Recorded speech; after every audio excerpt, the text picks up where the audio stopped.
If by dull rhymes our English must be chained, and like Andromeda, the sonnet sweet fettered in spite of pained loveliness, let us find out if we must be constrained, sandals more interwoven and complete to fit the naked foot of poesy.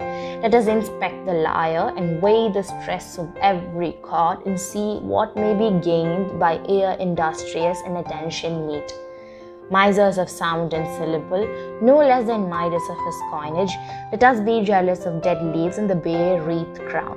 So if we may not let the muse be free, she will be bound with garlands of her own. The poem is written as a sonnet of 14 lines, but it lacks the traditional rhyme scheme, which one supposes is reasonable given the idea behind the poem. The rhyme scheme is A, B, C, A, B, D, C, A, B, C, D, E, D, E. The whole poem is written in iambic pentameter, which means each line is of 5 iambs, and iamb being an unstressed syllable followed by a stressed syllable. It is a common belief that Keats's poetry never received the kind of glowing praise that was showered on some of his peers and predecessors. Part of that could be plausibly attributed to his willingness to break down the defined boundaries of what poetry must be and be a unique creator.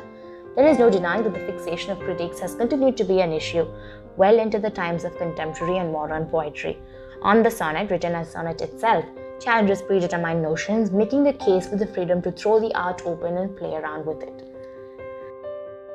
The poet wonders why the English language must be restricted by the need to have rigid rhyme schemes, which is interesting because the sonnet itself has a very different rhyme scheme from the traditional, and why the sonnet must be fettered, much like Andromeda, a princess from Greek mythology who was changed to a rock, among other reasons for her beauty. Poets must not be constrained, they must venture to find interwoven and complete sandals to fit the foot of poesy, which is possibly also the poetic foot.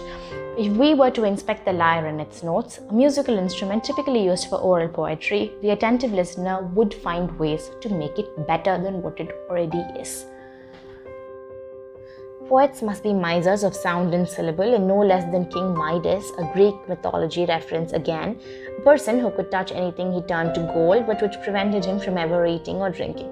The implication in the last few lines of the poem is this. Again, this is open to interpretation, that while poets may be jealous of the dead poet laureates, which was the highest recognition one could hope for in Britain, they will never do the art form any justice by merely emulating. In the end, if we do not let poetry be a free expression, she will become constrained in another sense. The irony runs deep. A critique of the sonnet is written as a sonnet. The divergence goes only so far as the rhyme scheme. The whole poem and the conflict within it raises a long unresolved question. Is a prominent rhythm only what makes a piece of writing a poem? If we respond in the affirmative, then are we not stagnating the art in an effort to ensure conformity? And if a rhythm was the only parameter, then are all songwriters poets? With the advent of free verse and blank verse, it is obvious that these are no longer pressing questions, but for the purist, they remain unanswered. The contradiction within the Greek references and the enjambment in the sestet make the interpretation less straightforward, but again, one supposes that is the whole point.